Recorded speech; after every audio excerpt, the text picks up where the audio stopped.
Hi, my name is Jeremy Driver, and I'm going to be talking about Sichuan peppercorns. So first of all, talking about the history and culture of Sichuan peppercorns.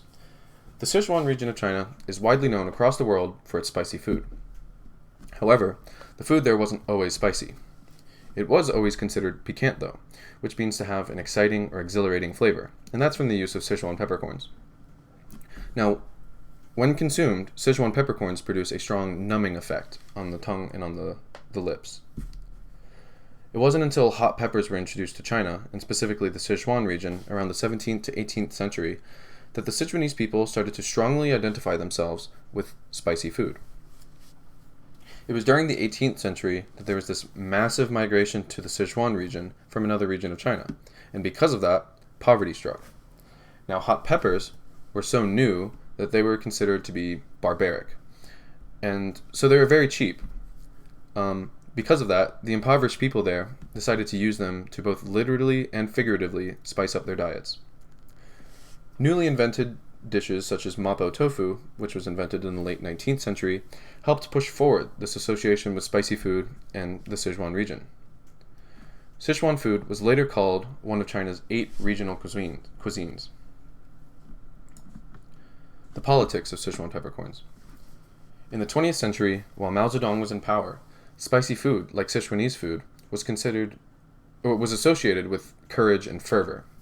Mao himself even said, "If there are no spicy peppers, there is no revolution." Later on, from 1967 to 2005, Sichuan peppercorns were actually banned from being imported to the U.S. due to a USDA blanket ban on citrus plants from China, due to an outbreak of citrus canker disease. The nutrients of Sichuan peppercorns. According to a package of Sichuan peppercorns I own, in 50 grams of Sichuan peppercorns, there's only 10 calories and 10 milligrams of potassium. Clearly, Sichuan peppercorns are not consumed for their nutrient content. They are consumed for the numbing effect they produce, and also the health benefits that they can have, as seen in the next slide. Sichuan peppercorns were used medicinally for over 2,000 years in China. Traditionally, they were used to treat abdominal pain, toothache, dyspepsia, vomiting, diarrhea, ascariasis, eczema, and many other ailments. The roots of the plants were even used to treat snake bites. Modern research supports that Sichuan peppercorns can affect the digestive system, the nervous system, and the circulatory system. And studies have also found that the Sichuan peppercorns have anti-inflammatory, analgesic, antioxidant, anti-tumor, antifungal, and antibacterial effects. So, judging the freshness and quality of Sichuan peppercorns. Whole peppercorns are typically better than pre-ground peppercorns and contain more quality. For red Sichuan peppercorns specifically, the brighter the red peppercorns are, the fresher and more numbing they are. Due to the USDA ban, high-quality Sichuan peppercorns are still difficult to get in the US. However, that is changing. The agriculture of Sichuan peppercorns. The Sichuan peppercorn plant is a shrub that grows to be 3 to 5 meters tall. The peppercorns are actually berries that are hand-picked so that thorns and stems get removed. They are harvested only once a year in the late summer. The Sichuan peppercorns are picked and then allowed to dry in the sun. After that, they're vacuum sealed and packaged. So, for the dish using Sichuan peppercorns, I chose to eat mapo tofu, as I mentioned previously. Now, preparing mapo tofu is a little bit of an involved process, and it requires a wok to be properly made. To prepare it, you use 1 tablespoon of Sichuan peppercorns, and you briefly toast them in a wok, and then grind them in a mortar and pestle. Another tablespoon of Sichuan peppercorns are then fried in oil for a few minutes, and then strained out to leave an infused oil.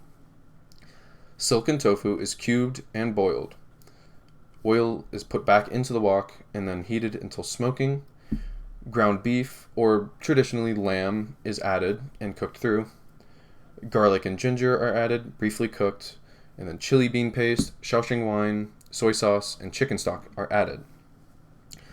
About a tablespoon of cornstarch to teaspoons of cold water are mixed together and added to thicken the mixture. The tofu, chili oil, and scallions are added and then briefly simmered. It's then topped with toasted ground Sichuan peppercorns and typically eaten with white rice.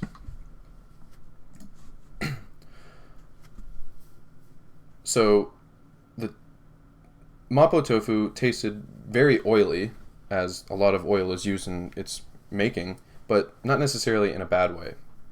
It does have that distinct numbing sensation on the tongue and on the lips from the Sichuan peppercorns, and it's pretty spicy. I personally don't like the Sichuan peppercorn numbing as much, but it's still a very good dish.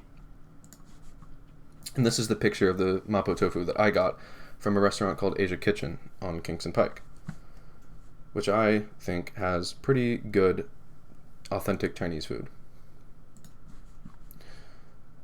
For the comparison, as a Chinese American myself, it was very interesting to learn about Chinese cuisine and how it ties in to the history and culture of China.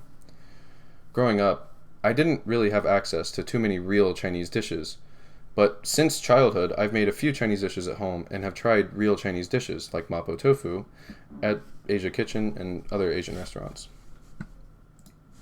And these are my references. Thank you.